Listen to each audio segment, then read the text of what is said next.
In this video, I'm going to take you on a quick tour of a Japanese import store that specializes in vintage toys. And do stay tuned to the end where I show you some of my pickups, two of which go right back to my childhood.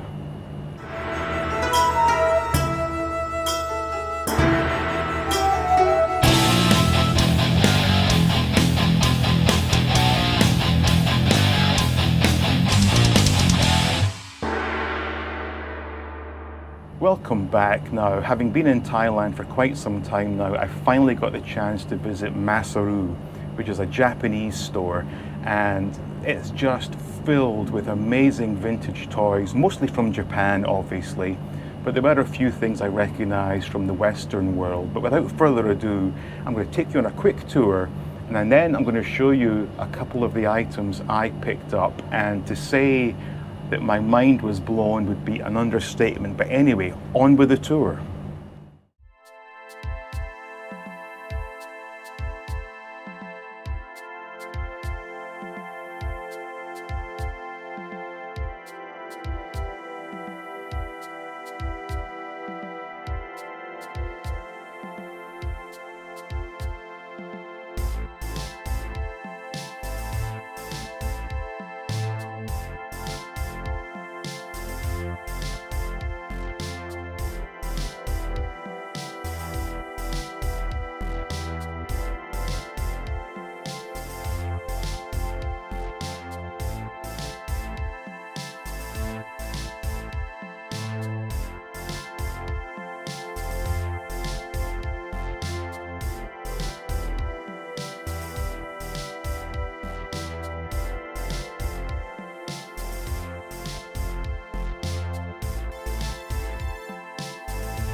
So I hope you enjoyed that tour of Masaru, and I'm sure you'll agree it was an absolute treasure trove of vintage Japanese goodness. And from what I can gather, the stock is continuously changing, so once we move back here, I will definitely be a regular customer. Now, what did I pick up? Well, first things first, you'll not be surprised to hear I got more Cayman Rider statues. These are just some of the coolest things I own, and the way they're posed is just absolutely fantastic. Now, once again, one of the figures does come with a really goofy looking figure stand, but the way it's been done allows him to pose in such a way with his knees cocked, so it does make a little bit of sense. The other figure, of course, came with a regular figure stand, which looks so much better. But I paid, let me see here, 500 baht and 430 baht. So this equates to about $14. This one, I don't know, $12.50. And having taken a peek at the Big Bad Toy Store, they do sell these, but they're about 27 bucks a piece. So definitely got a good deal there. Now, when going through the store, I was mostly in what you would term the boys section, which is upstairs, but downstairs a lot of girly sort of collectibles. And I thought, well, I may as well just take a look. And lo and behold, I saw something that took me right back to childhood. So without further ado, let me introduce you to two of my new favorite items in my collection.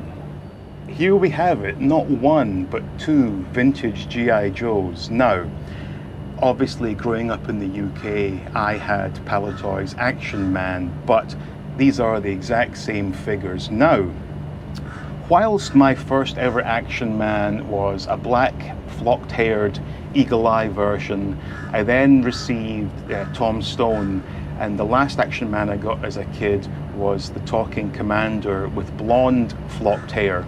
But I do have two older half-brothers, and I got all their hand-me-downs, and they had Action Man in the 60s.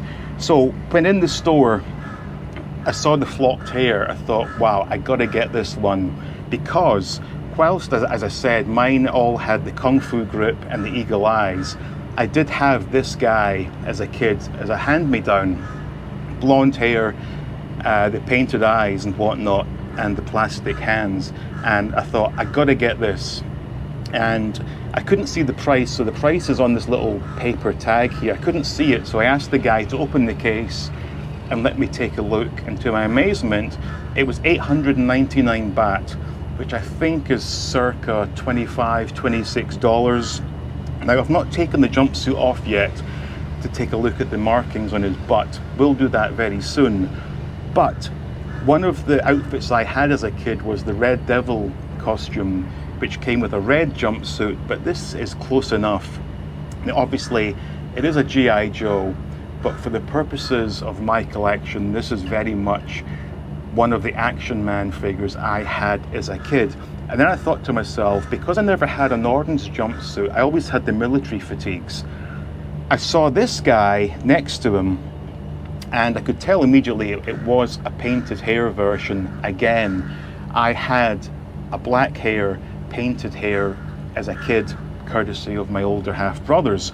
So I thought, what I'll do is I'll get this one as well, and I'll switch the costumes, and this blonde haired guy can basically mimic what I played with as a kid. Now again, I couldn't see the price tag, but I just said to the guy, I'll take that one. And when he pulled it out, to my absolute horror, this one was priced at 2,299 baht, which, roughly speaking, 60 bucks, which is more than I really wanted to pay, but I felt bad that the guy had to open the case and dig out this figure, so I thought, I'll take it anyway. So I'm now thinking, because when I got him home and looked at him, I thought, I remember playing with this guy as well, so I may just keep the uniforms as is. And this one did come with his rifle and the sort of handheld, I'm going to be ignorant here, some sort of handheld automatic type weapon. I'm sure someone can correct me in the comments. He does come with a plastic hat, which does not really stay on too well, but once it's on display, that won't be a problem. But the fatigues are definitely something very similar to what I had as a kid. So I will definitely be cherishing these in my collection. Should add as well, the guy also included the figure stands that were, or the doll stands that were on the display, which was nice of him. But all in all, this is such an amazing trip down memory lane for me, and to finally get some Action Man figures in my collection makes me very happy indeed.